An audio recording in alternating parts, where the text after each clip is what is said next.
What's going on, everybody? We're back. Episode number 210 of the Club and Sub podcast. Pretty crazy, Danny. 210 shows. That is nuts. Time just keeps going, and so do we. Tonight we're talking about UFC Vegas 103. It's an interesting card. I don't know if it's the best ever that's ever been put together, but on the other hand, with the card that was churned out last night, I mean, it doesn't really...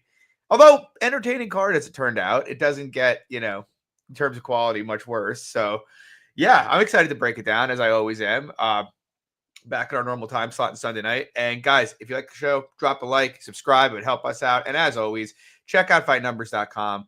It's a great service. They got great stuff there. DFS projections from John Kelly, the live odds screen, the trends tool, sharp bets from Pepe and Ozzy. It'll pay for itself. So yeah, check that out. Use a promo code CLUB if you do. CLUB, you'll get 30% off your first month there.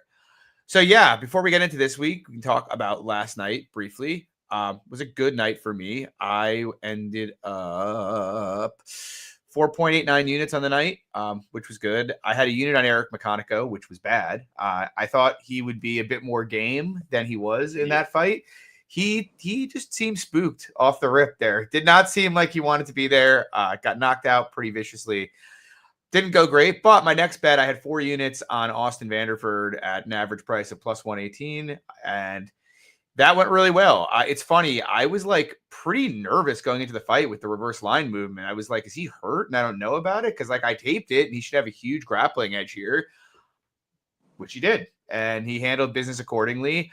I felt a little bad because that fight got announced after we did the show last week. So we didn't really get to break it down for the people. I also had 2 units on Ion Cutelaba at plus 155. Also got bad reverse line movement on that one. Cutelaba closed plus 200. But yeah, I mean, the fight went similarly to how I thought it would. A lot of swinging, but neither of them have much defense. Cutelaba obviously landed heavy on him, got on top and finished him. I had a unit on Melsick plus 450. I mean, it was a low-tempo fight, and then Gene Silva killed him. Gene Silva is a nasty motherfucker, man. That guy is legit. Nothing else to say about it. And then I had a unit on Henry plus 245. Felt like a shitty way to end the fight. But, I mean, let's be honest here. Henry was not the most competitive ever in that fight. Song looked good. I think he was on his way to likely winning the fight. Henry, he scrapped. He's got heart. But I think he would have lost the fight anyway, even had the fight not gotten stopped like that. How'd you do, Danny? So I actually finished down a half unit myself. So I had a unit on Meconico as well at plus 240. And then I also had a unit on Cercaria at plus 260, which also ended poorly. But fight day bet that I made was Cejudo plus 9.5 at minus 130 spread, which I thought was crazy. Which ended up getting saved, by the stoppage. But I think if we ended up going a full 20, he had 2 rounds in the bank anyway. You only needed him to win a round on one more card to get that bet. That's wild. DraftKings had that. Yep. That is really nice. Now, real quick, I've seen. Sorry. Go ahead. No. So Dixon said Andra Feely's dead after taking a dive, and actually Liam's in the chat. I saw Liam do a pretty good post on that submission there.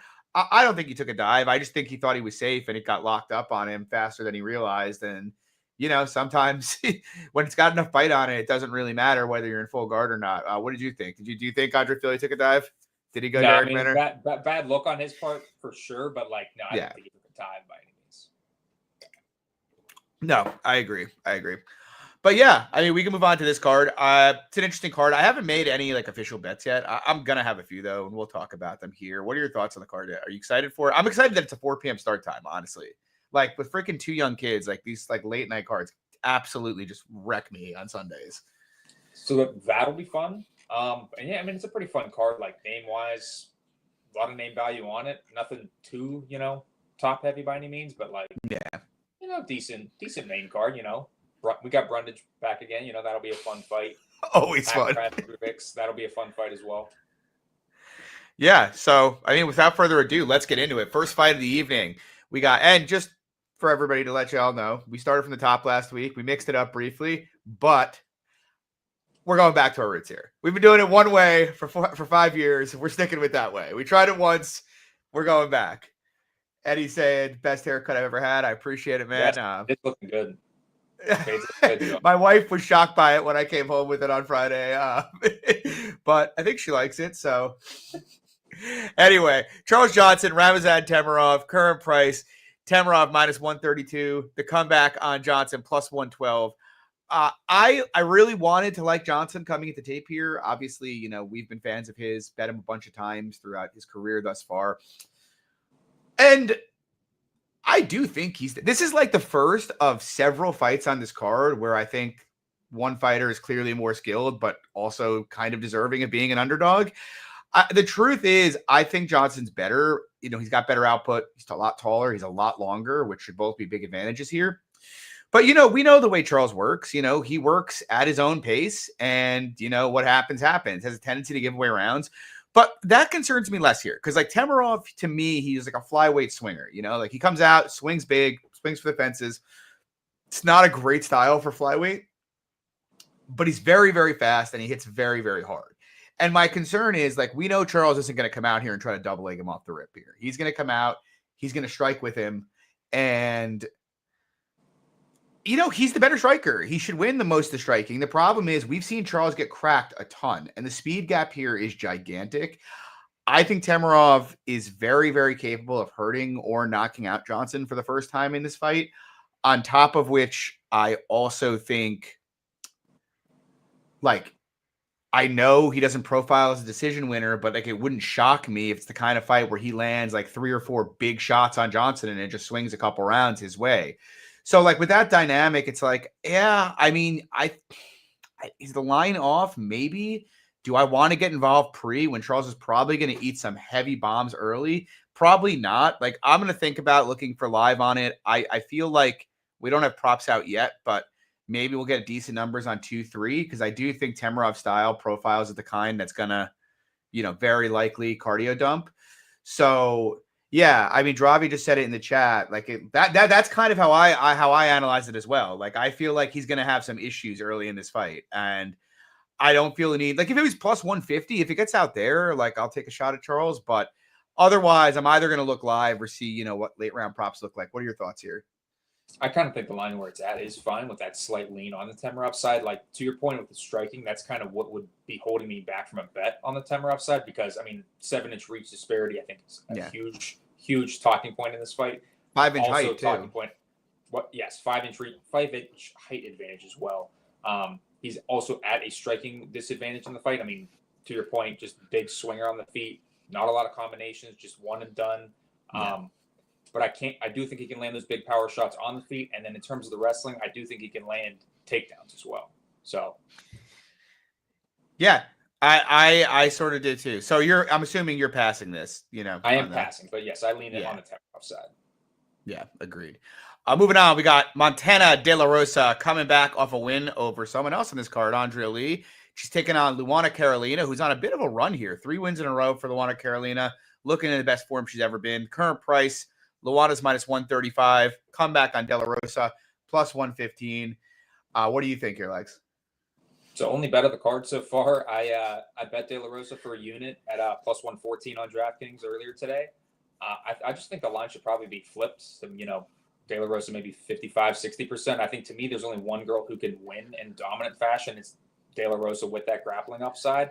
I mean, I think on the feet, I think maybe people will say De La Rosa doesn't, you know, she's not a great striker. And don't get me wrong, she's not, doesn't have much on the feet, but I think her striking's definitely been improved. I mean, she just went pretty much, she was a very competitive striker with Lee in that last fight. I mean, and again, people will shit with Lee, you know, 0-5 in her last 5, but she's a pretty high volume striker, you know, decent tenure in the UFC as well. Like, I think Lee would give Carolina a hell of a fight herself. So I think De La Rosa can handle herself on the feet, has a ton of grappling upside, so doesn't make much sense why she's the underdog to me. Yeah, I'm with you. I'm going to play De La Rosa as well. I've been somewhat impressed with Carolina. You know, she's made a lot more of herself than I think most of us thought she would when she came into the UFC. I think this is her 10th fight in the UFC, if I'm not mistaken. But having said that, it's weird because she hasn't really, you know, she's got a lot of wins, but they haven't really come against the best competition, really, when you look at it. Now, I do think her style is inherently pretty tough because she's tall for the division. She's very long for the division, throws a lot of really unorthodox strikes, a lot of kicks, just all looking to set up her left hand, really. Obviously, when women try to clinch her, she's very strong in that position, and she gives people hell there. But, you know, when she's fought, you know, for the most part, when she's fought decent women, she hasn't fared well. She did beat Lupita Godinez, but Godinez was on 4 days' notice up a weight class, and you could see it had a huge impact on the grappling in that fight. And, her other wins besides that are a very tight decision with Poliana Botelho, no longer in the UFC, Ivana Petrovic, who I don't think will be in the UFC very much longer, Julija Stoliarenko, who I did bet in that fight, regrettably, and Lucy Pudilova. Pudilova, I actually felt like had some scope to win that fight. The problem is, she did what a lot of these women have done with Carolina, which is just tried to wrestle her to the upper body. And Carolina, she's too tall. Her balance is too good, and she's too good in the clinch. Try to wrestle her there, you're just going to have a hell of a time trying to get her down. But what we did see in that fight, and what we saw in the Stoliarenko fight, and what we saw in the Petrovic fight, it's the same thing we see every time she gets grounded flat on her back. She's really, really bad down there. She's just kind of developed a game to kind of offset it a bit. But most of these women aren't shooting at her legs. And now you got Montana De La Rosa, who, look, I have big concerns about whether or not Montana De La Rosa is actually going to come out here and wrestle. We've seen Montana come out there and strike before, and she may do that. She may well do that here. But Montana actually is a real wrestler and comes from like a real like American wrestling background. And I do think if she comes out and like wants to get her down, she will. And I think Montana's got the most ferocious top game of anybody she's fought thus far in the UFC. But if that was my only analysis here, I'd probably pass just because Montana is not really reliable to, trust to wrestle. But to your point, I think it's competitive on the feet. Montana gave Andrea Lee a pretty good scrap there. She's given, she gave Viviane Araujo a pretty good scrap there. Like, I'm not saying I favor her on the feet, but I feel like if they strike for 15 minutes, it's probably going to be a close decision. Couple that with the fact. And even by the numbers, like I know she soundly got, beat 30-27 by JJ Aldrich, but like at least by the numbers, she was close. Right? Yeah. And like that, and that's the thing, like, right? Like, because like Luana, it's not like she's like JJ where she's going to be throwing a lot of head strikes, and like boxing with her. It's a lot of like unorthodox kicks, which can score, but don't always do. And I also think that's going to open up some opportunities for Montana here. Luana kicks so much, and Montana is pretty happy to catch kicks and try to take you down off them. And spends a lot. Yeah. So like, I think she's going to leave the opportunities there. I just look at it. It's like Montana's fought, such a higher level of competition than, Carolina has, and she's competed striking with just much better strikers. Like you brought up, you think Andrea Lee would do okay with her. I think Andrea Lee's we'll talk about her shortly, but I think despite her recent, mishaps, I think she's probably a better fighter than Luana Carolina is, Yeah. So yeah, I'm with you. I like Montana here. Like not like huge or anything, but I feel like I agree with you. I think she should be favored. Moving on, we got Lucas Almeida taking on Danny Silva. Danny Silva making his second fight in the UFC, coming off a somewhat controversial decision win against Joshua Kulabau. Banger fight. If you haven't seen it, go back and rewatch it. Really, really fun one. Current price, Silva minus 185. Come back on Almeida plus 160. I really, really wanted to like Almeida coming into tape because there's a lot about Silva's game I don't like. In particular, the fact that the guy just keeps his head straight on the center line at all times. He's also a very, very linear striker. Just enters the pocket on a straight line all the time. And yeah, so in my head, I'm like, Lucas Almeida, he should be able to have a lot of striking success here. But going through the tape, look, I think Almeida's got some advantages on the feet, right? If they bang it out there. I do think he's a bit more refined. I think he's at a better base under him. But I feel like there's a big, big difference in hardware here. Like, to me, Silva seems like pretty ironclad when it comes to durability. And Almeida seems, I don't want to say bad, but a little shaky. He's been knocked out by Andre Fili, and he's been wobbled a few other times, in the UFC. And the thing with Almeida is he's not going to fight like a back foot fight like Kulabau did where he's moving. He's going to bite down and swing with him, which I think gives Silva an edge for two reasons. One, he's going to test his durability against Silva's, which I think is bad. Two, I think the best way to deal with Silva is like movement-based striking. Like you saw him have a hard time tracking Kulabau. I don't think he's going to have that hard a time. But, so Almeida could win that kind of fight. He's a pretty sharp striker and he hits hard. The other issue for me, though, is just Silva should have a decent grappling advantage. I don't really think he's that good of a wrestler. But, man, when you see Lucas Almeida get put flat on his back, it's fucking bad. So even though I think Almeida can stuff most takedowns, it might only take 2 takedowns for this to be the fight. And Silva's going to go for them. So with that dynamic, plus the fact that Silva's a lot younger than Almeida is and probably improving, I think the line's probably fine here. It should be a competitive scrap. It should be a fun fight, but I have no interest in Almeida. What do you think? Yeah, to your point, I'm not going to have much interest from a money line perspective, but from a total, I know the under or the over 1.5 is minus 265. But when they offer an alt under 2.5, I'm hoping for maybe minus 130 ish. I saw. Oh yeah, I think we'll get a doesn't go. Will probably be about pick 'em, I would think. Yeah, that'd be nice. Yeah, I agree with you. Yeah, I think violence is a great look in this spot. Yeah, I agree with that completely. Moving on. Speaking of our girl, Andra Lee, she's taking on JJ Aldrich this week. JJ, pretty juiced up here. Minus 188 on JJ Aldrich. Comeback on Lee, plus 163. What are your thoughts, Lex? It's pretty juiced. It's crazy, John. If without looking, would you think that Lee's the older woman here? No. I actually had the same thought when I was looking into this fight earlier. Yeah, she's like 3 years older than her. Crazy to think about it. But it's probably competitive at moments on the feet, but I think Aldrich just straighter shots, better boxer on the feet. I don't think Lee's going to have much of an offensive grappling threat to Aldrich.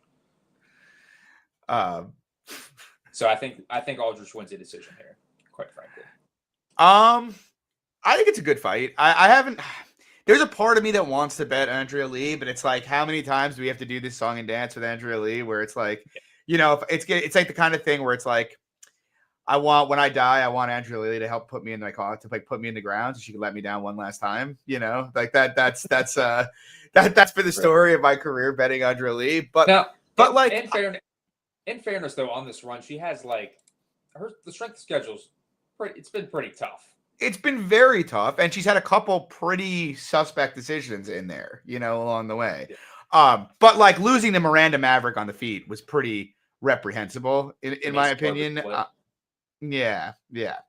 I don't know. Like, I think Lee is pretty past it, pretty clearly, but JJ Aldrich doesn't separate from anybody, Like, to your point, you mentioned on the numbers, her and Montana were close, and like Lee was at distance, did fine with Montana. And I do think of the two, like Lee should be able to at least match her physicality a bit. She also probably has, if anybody does, the grappling upside and submission upside in this fight. And she's lost 5 in a row, so it's probably getting baked into the line a bit. Like, I don't want to bet Andrea Lee, but I also feel like, who has JJ Aldrich, like, other than what's her face, Nali Ang, who has JJ Aldrich like minus 200 in her career? Right? Like that. Like it just seems like a fight that's going to play very, very close. So I don't know. I'm thinking about betting Lee. I feel like it's going to be a close fight that's going to go to split very often. And when Lee loses, what was that? So why don't you just bet Lee by split it? If it's a big number, I would. I want to be able. If I bet her by split, then I won't be able to yell when she loses a close decision about how much value I had on Andrea Lee plus 160. But yeah, I lean Lee at the price. I think it should be closer to a pick'em, but honestly, Lee has been so fugazi the last couple years. It's just hard to really want to do business with her. Yeah, I mean, Pepper said it. Andrea Lee is done. I agree. She's had just so. What really bothered me more than anything else? It's not that she's lost 5 in a row. That can happen. The Montana fight and the Maverick fight, like those two fights, her losing to Natalia Silva, I don't fucking care about. Her losing a split to Macy, I don't really care about. But like getting outstruck on the feet by Maverick was embarrassing. Collapsing the way she did against Montana was an embarrassment. And I think Montana's a decent fighter, but that fight should not have played out as close as it did. So, yeah.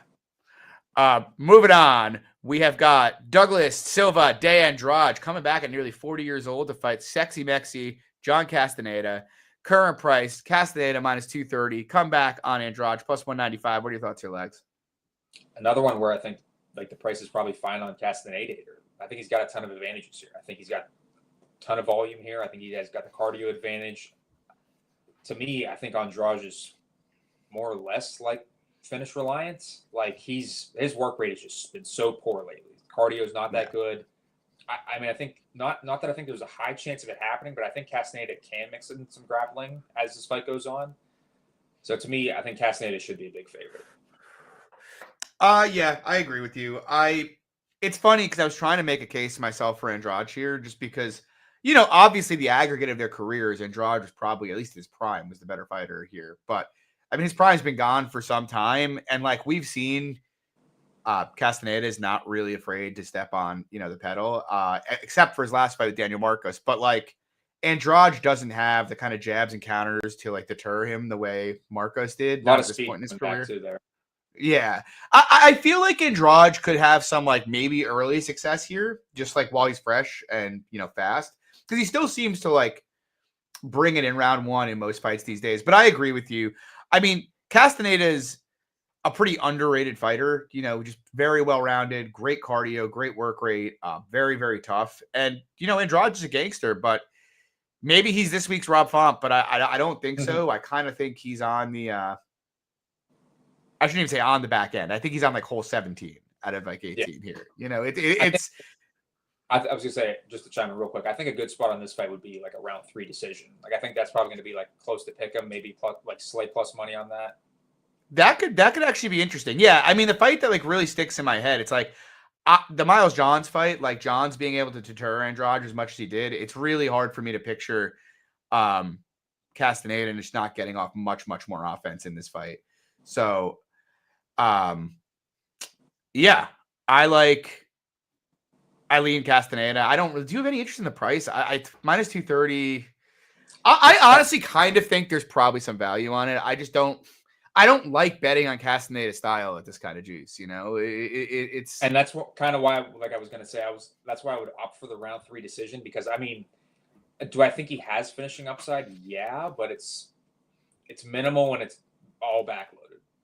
Yeah, I agree with that. I think that's a decent look. Moving on, we have got another fun fight here. Crazy line. Oh, well, I don't know if it's crazy or not. We're gonna have a conversation about this. We got Chepe Mariscal taking on Ricardo Ramos. Current price: Chepe Mariscal is minus 475 in a UFC fight. Ramos comeback is plus 375. I mean, Ricardo Ramos is more or less on the never bet list, but. I mean, this is fucking wild, man. Like Chepe was a dog to Trevor Peek. He was a dog to Jack Jenkins. Everybody and their mother, myself included, bet Damon Jackson against him in their last fight. It got like plus 170. And now he's fighting Ramos. And like, I don't think Ramos is much worse than Damon Jackson is. And he's like near minus 500. And, Chepe's a tough fighter. I'll say this. The obvious dynamic here is Ricardo Ramos is fragile and has very little heart. And Chepe is very, very, well, I don't even know if he's that durable, but Chepe's got the heart of a lion. The guy's just not going to stop coming with insanely good cardio. But with that said, Chepe's been knocked out 3 times in his career. Like, I think Ramos could have some success striking with him on the feet here. I actually think he's a better technical striker. When I mentioned in the Charles fight, it was one of a couple fights, where the more skilled fighter was an underdog. I kind of label this one there too. Chepe's more tenacious. And he's a very good scrambler and he's very physical, but Ramos has more plus tools in his toolkit than Chepe does, in my opinion. He's probably the better technical striker. He's the better wrestler, I think. He's got the better jiu-jitsu. The biggest problem is just like what happens after Ramos goes for a back take and falls off the back and Chepe gets up on top. Or if Chepe jumps guillotine and he just quick taps. Like, and it's hard to gauge like what percentage that should be. I agree. Chepe should be a pretty big favorite just because all of the physical intangibles and mental intangibles are like firmly on the Chepe side in this fight. But I also feel like getting to now near 85% implied for a guy who's has less UFC experience and is probably outskilled is pretty insane. Like, I don't know if I want to do it. Like I said, I'm like kind of tired of losing on spots like this where I try to buy low on these like, mental midgets at huge numbers, but I'm tempted. Like, what do you think?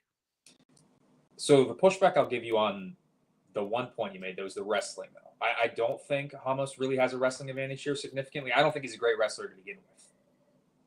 Do I think he's a better grappler than Mariscal? If it gets to the mat, yeah. Like, if he gets a back take here, could he find a finish? Sure. But I was hoping for a decent under 2.5, but that's chalked up to minus 180. Yeah. Dude, don't you almost want to, like, 'cause it's going to probably be like minus 240, 250 if it doesn't go. I almost want to bet goes the distance, at that point. I feel like it's almost over. Like, I agree with you. I was thinking the same thing. It's going to be like minus 150 to the over, and it's going to be like plus 120 under.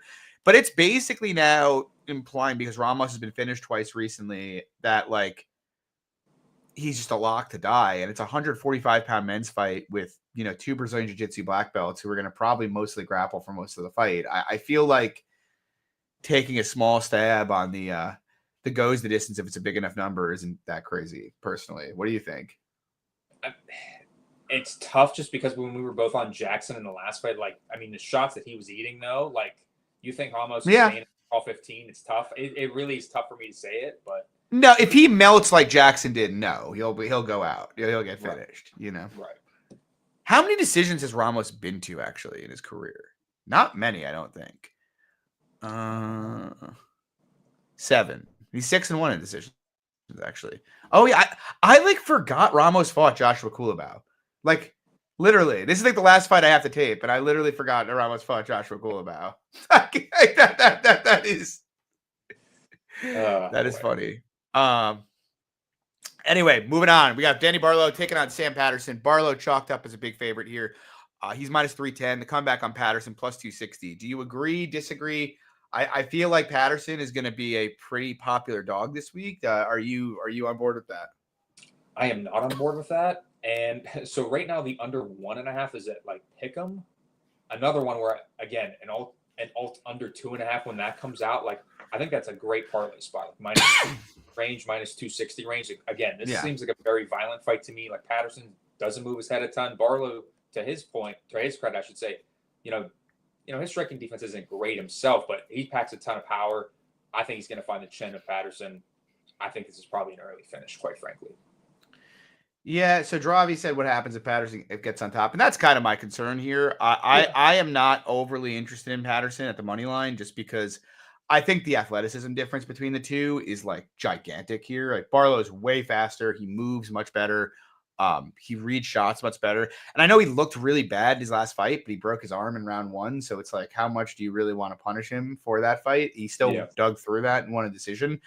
I would have some concerns if Patterson gets on top of him at some point, but I also don't think Patterson's much of a wrestler, for one, but for two, he's good on top, but like, also, let's be honest, the guys he just subbed were Johan Lannis and Kiefer Crosby. It's like the literal bottom tier of the barrel here. Some of the and like Barlo,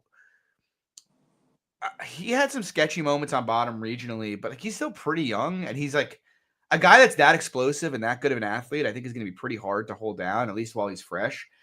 So yeah, I mean, I could see it though. Like, I could see Patterson getting on top and subbing him. I think that's kind of like the cleanest path for him here. I just feel like it's going to be tough for him to find Barlo, for one, with the footwork difference. And I think I honestly think Barlo's going to destroy him. That's like my instinct is Barlo is going to piece him up and knock him out. And then, so to that point, then, John, I think that's why I would opt for almost an under instead of I agree. Barlo money line at a better price. I actually don't think the under 1.5 is that bad. Like, hold on, let me like look this up. Wasn't the Veretennikov under like super juiced, like in his last fight? I have no idea. I'm going to tell you in a second.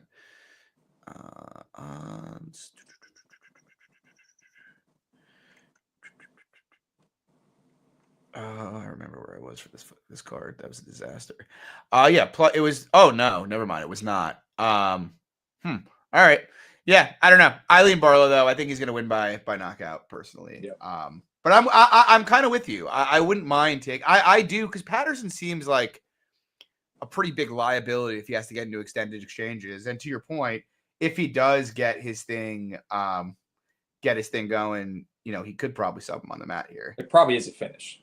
Yeah, I don't disagree with Robbie. I mean, it is. I mean, that's why you can't lay minus 3xx on Barlo here. Like, it's just a big question mark. But it's one of those things though where. Well, I think we lost John there for a second. But I'm assuming he's probably going to talk about the athleticism gap maybe for Patterson and Barlo. No. With the grappling talking about there? No. No. I just feel like The issue is if Barlow's made like even minimal improvements, the price is going to be right, or maybe even a bit short, in my opinion. But anyway, I don't have much interest in the fight from a betting perspective. Moving on, though, I do have interest in this one. We got William Gomes. He's taking on Hyder Amil. Current price, Gomes is minus 200. The comeback on Amil is plus 170. This one looks like it's coming in. Like there's been some interest in Hyder Amil, but I actually really like Gomes here. I think he's just better at everything, to be honest. You know, he's the faster fighter. He's much taller. He's much longer. He's got much better footwork. He's the better grappler. He's a much more technical striker. He's the much more defensively sound fighter. He's the much younger fighter.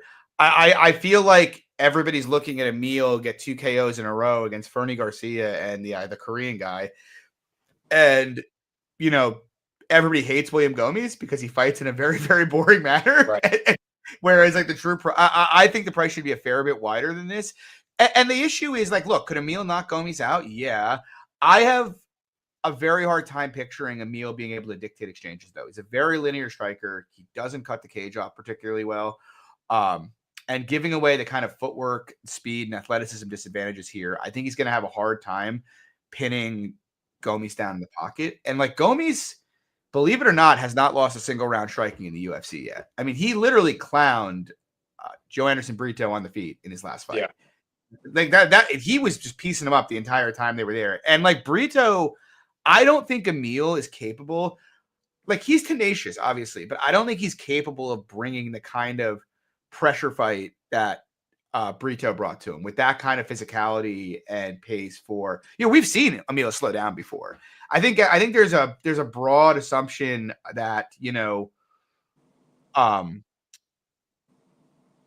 Amil's got cardio when there's actually not a lot of evidence to really like back that up at all. And not that he has bad cardio, but I don't think he's like a crazy cardio fighter by any means.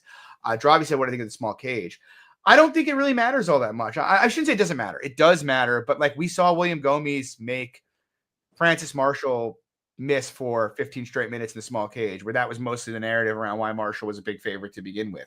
I just think Amil, if he is able to close distance on Gomes is probably just going to tie him up and take him down. He's much bigger, and in my opinion, he's a better wrestler. I'm not saying Amil can't win. He obviously can. I just feel you've got an undefeated guy who just had like one of the craziest fights of the year with the Korean dude in his last fight, and everybody's like jacked up about it. But I have seen absolute turbo bombs land on this guy at will. And I've seen William Gomes actually outstrike good strikers fairly comfortably. And I just have a very, very hard time. And this is a huge step up in competition too. Picturing Amil, like I think Amil needs to either hurt him a couple times or knock him out, because I don't really think he can win minutes here. I think Gomes can either outgrapple him or is just going to light him up on the feet. I think so. Yeah, I mean, I like Gomes a lot. I think he has every edge in this fight. I think Amil is drawing to either moments or a knockout. What do you think, Legs? No, I completely agree. And funny thing is, this is pretty much the same price that Ji Young Lee was against Amil in his last fight. And like, what would Gomes be against Lee? Minus 250? Yeah, I was going to say the people like the people that bet Brito like minus 3xx against Gomes are the people that are going to tell you, oh man, I love Amil this week. He's great guy. Just because he and make it a dog fight. It's just like no. I would bet you Amil ends up being like the most popular dog of the week this week. Everybody, I'm telling you, everybody fucking hates William Gomes. I remember, and it's funny because I bet Lucas Almeida against him, and that fight got canceled, thank God, because the same thing was happening, and I almost guarantee you Gomes would have lit him up in that fight. But yeah, I think Gomes is a really, really good fighter, and I think because he's such a boring fighter, he gets treated as being a bad fighter, but the guy's got 75% distance striking defense. Like that's crazy good. And he lands at a very, very accurate clip. So the guy's footwork's really good, super fast. Yeah. He's an incredible athlete. Gomes fights are medieval level torture methods. Yeah, they are. They're tough to watch. I'm not going to deny that. Hey, moving on. Speaking of medieval level torture fights. Oh yeah. Well, no, this should be electric. This one. Wow. We got. Oh no! I forgot which fight was next. You're right. This is tremendous. We got Austin Lane taking on Mario Pinto. Current price, Mario Pinto making his debut. He's minus 350. The comeback on Austin Lane is plus 285. What do you think, Legs? Is there value on Austin Lane? I mean, maybe. I mean, it's definitely lane or pass. I mean, you look at the tape of Pinto. I mean, it's not. It's no minus 4XX to me. Like, the guy's pretty low volume. He has some pop in his hands, but to me, there's just not much substance to his game. I think Lane could have some wrestling success here, but I mean, Lane is pretty bottom of the barrel himself.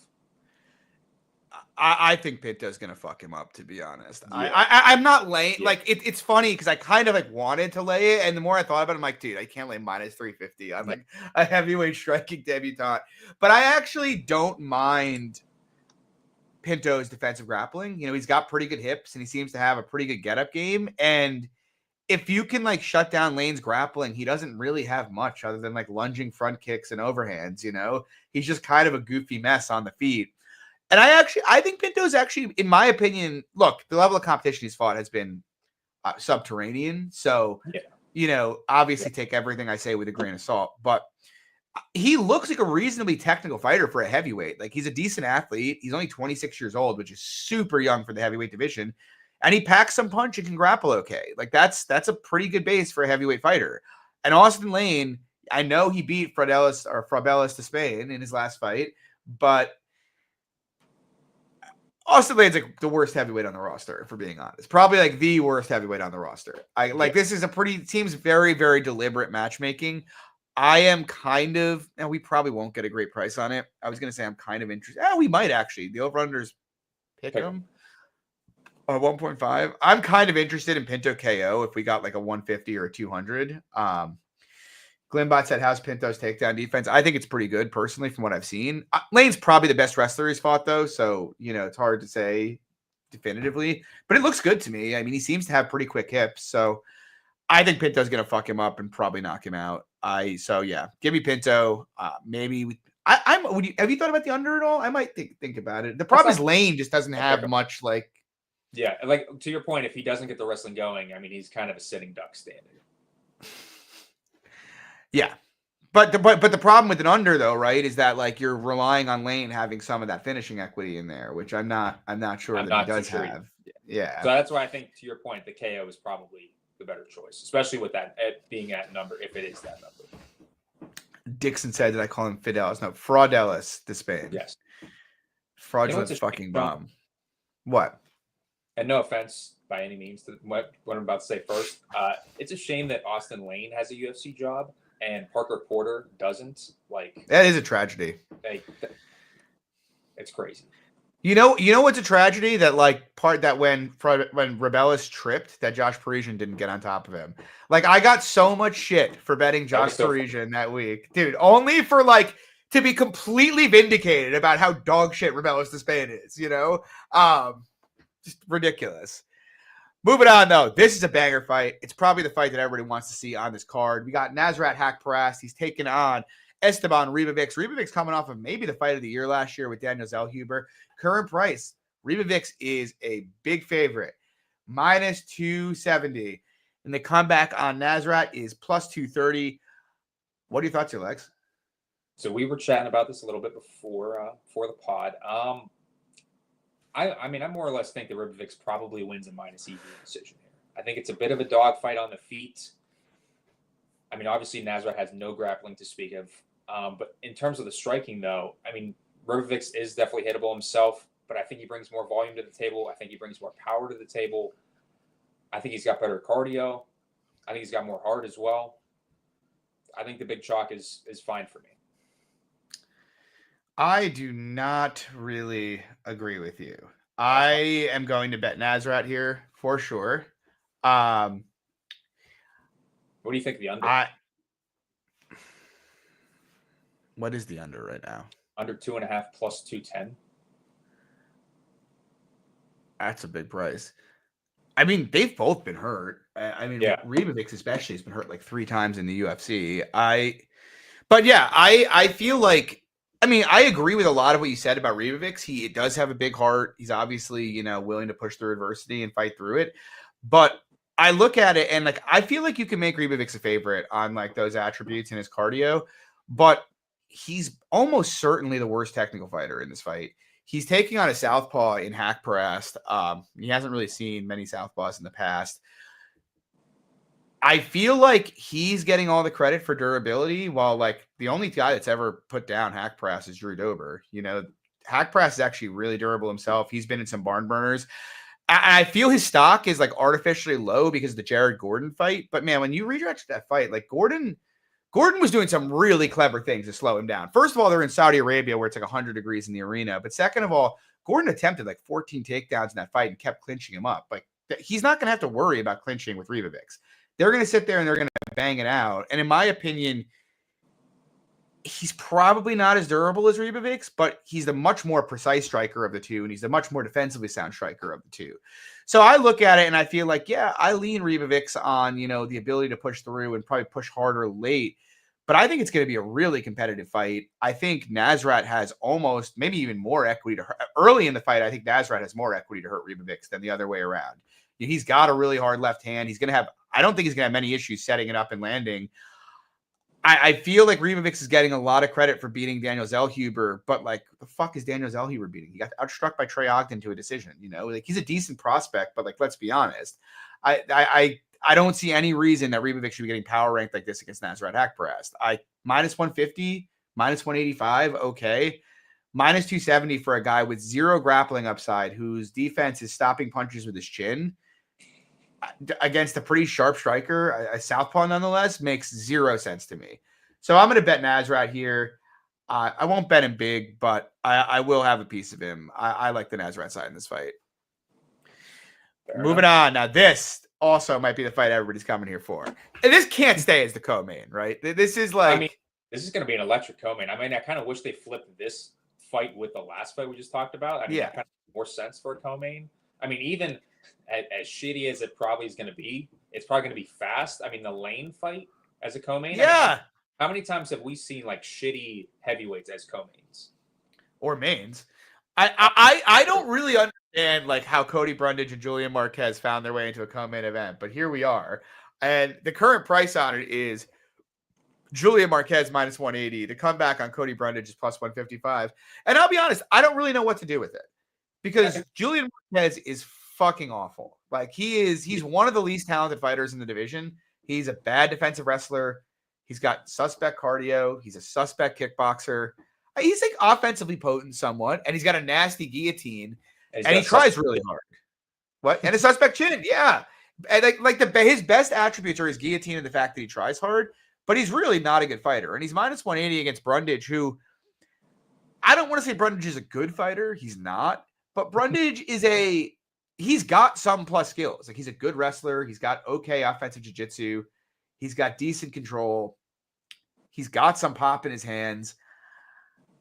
So it's like, why am I not betting Cody Brundage? And maybe I should bet Cody Brundage, but I don't know, man. Like the dude, like I think back to like Marquez against Maki Pitolo, and I'm like, okay, you know, Maki kind of broke in that fight and got subbed with a minute left in a fight he was winning. But I don't think Cody Brundage could like be the dog that Maki was for the 14 minutes prior to that, you know? like Pitolo pushed hard for 3 straight rounds. I can't really see Brundage doing that. In fact, when Brundage gets pushed at all, we see what happened against Rodriguez de Mas, you know? Jumps guillotine, ends up on his back, gets stuck there. He has every skill to be a big favorite in this fight, but he just lacks kind of the, I don't want to be cruel, but yeah, fight IQ, and also I don't think he can stay composed. Like you just see it over and over, and like I've bet Brundage a bunch. I've done really well on Cody Brundage fights, but I feel like I should here, but I don't know. I can't help but think like someone like Marquez, who is not going to go away and is going to make him think and have to make good decisions in the cage, is something that could cause Cody to just like malfunction, you know, and sticking. We know it's only a matter of time. Like, even if I bet him, I'm going to be watching the fight, waiting for the outside single he shoots that gets him guillotined. Like that is what I'll be watching and waiting for the entire time. But he is the better fighter. Like, look, bottom line, Brundage is a better striker and he's the better wrestler. He's the better control. there's really no reason for this line to be where it is other than the fact that, Brundage has a history of checking out of fights. But I am thinking about betting him. I do think he's better. I can so easily see this going south for him, especially like if Marquez just forces him to work. Like, what do you think, Lags? Are you have any temptation on the Brundage side here? I have no temptation in this fight at all. Like, this is a shit show and almost kind of a mirror match. I mean, to your points, I do think Brundage is the better wrestler, and on the feet, probably is just more reliable, I would say. Like, I guess is the word, which is crazy to say just because I think Marquez super hittable. He's just kind of an overhand merchant, to be honest. And he picks his shots better. Yeah. But, I mean, what do you want to say about Brundage here? He's got more heart? Can't even say that. Yeah. No, definitely not. I know. Do you disagree that Brundage is better, though? I mean, he's the better fighter? No, I don't. Because, if Marquez, I thought Marquez might have had a good shot against Zach Reix, and that was a pick'em, and it's like, dude, Zach Reix is pretty bad, in my opinion. He's terrible. And to get finished in that fashion, that was pretty bad. I think his chin is severely going, and he's getting up there in age. And not to mention that this guy's had a history of injuries in his career, too. Fun fact that Julian Marquez has not won a fight since the Maki Pitolo fight. And that was like right in the middle of COVID, if I'm not mistaken. It's been a minute. It has been a minute since he has won a fight. But he's the favorite here. He's a moderate favorite. I don't have much interest, but what do you think about the total here? It's over 1.5 at pick'em.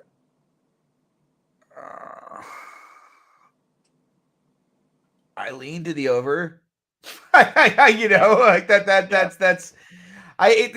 This is such a highly volatile fight, which again is probably an argument for betting the dog. Because there's pretty big volatility on both sides, especially if Marquez's chin is cooked, which it might be. So good a lot of last week, just steering to the volatility. Yeah. But anyway, we move on to the main event. It's an interesting one. We got Manel Kape. He's taking on Asu Almabayev. Current price, Kape minus 240. The comeback on Almabayev, plus 205. What are your thoughts here, Legs? To your point earlier, I think Almabayev might be one of the more popular dogs this week, just because I think people might look at Kape's history, like guys who have given him issues, guys that'll wrestle him. Yeah. He doesn't do a ton on the feet. But to me, Almabayev, he's not much of a striker at all, and he's not going to be able to set up that wrestling here. No. I think he's going to have a hard time trying to get Kape to the ground. So to me, I think Kape is a justified favorite. How I would bet it, though, again, I'm not looking to lay this kind of chalk. I would look to almost like a 4-5 decision or almost over. So I know the over 3.5 is minus 150. Yeah, I don't want to lay minus 240. If the price came in at all on Almabayev, I'd probably bet Kape, though. I have been very critical of Kape's grappling, every time he fights. Right. And I still have those concerns when he gets grounded. The thing is, it's not to get Kape down. First of all, he's got really good hips, so he's not like necessarily easy to get down. But the bigger issue is like getting inside and into a range where you can take him down, because he does control range so well, and he's so nasty on the counter. Like you saw in his last fight, Muhammad Mokaev, who's a gigantic flyweight, by the way, and 2 fights ago, gigantic flyweight and a much better wrestler than Asu Almabayev, in my opinion. Although Almabayev's good, but in my opinion, Mokaev's better. Yeah. He struggled to get Kape down in that fight, and he struggled to control him a bit. And he won the fight because he fought with a very, very intelligent game plan that was, I know you're not going to throw at me unless I'm in the pocket, so I'm just going to kick you from outside of the pocket. Which, I'll have you know, I did say on here was very live to happen in that fight. Yeah. But, it was very, very, very smart of him. And he was able to just kind of out-volume Kape to a decision. I can't picture Asu, one, fighting with the same IQ that Mokaev did, for one. Second, Mokaev's way bigger than him. Like, I just don't think he's got the range tools necessary or the movement necessary to prod Kape from the outside and just kind of, point fight him to a decision. He's going to have to get inside on him. And I think his striking is extremely suspect. I think he's going to have a very hard time. I think he's going to eat a lot of hard shots in this fight. I could see him landing a couple takedowns, holding Kape down for a round, winning a couple rounds that way. But ultimately, I think it's going to be tough for him to get inside. I think you could have a couple rounds where he takes a couple huge damaging shots and does nothing with a takedown and loses rounds. I think the finishing upside is massively in favor of Kape in this fight.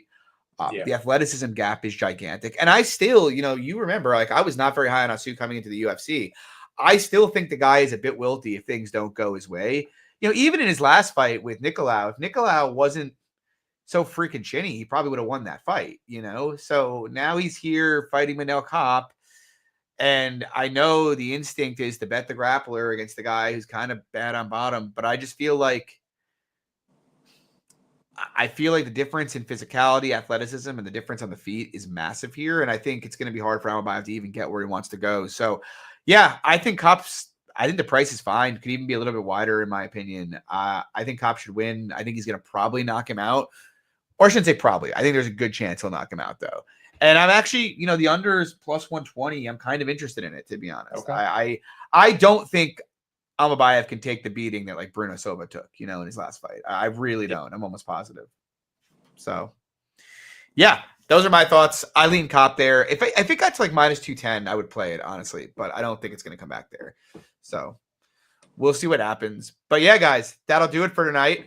We'll be back same time next week, 7 p.m. Eastern time, Sunday night.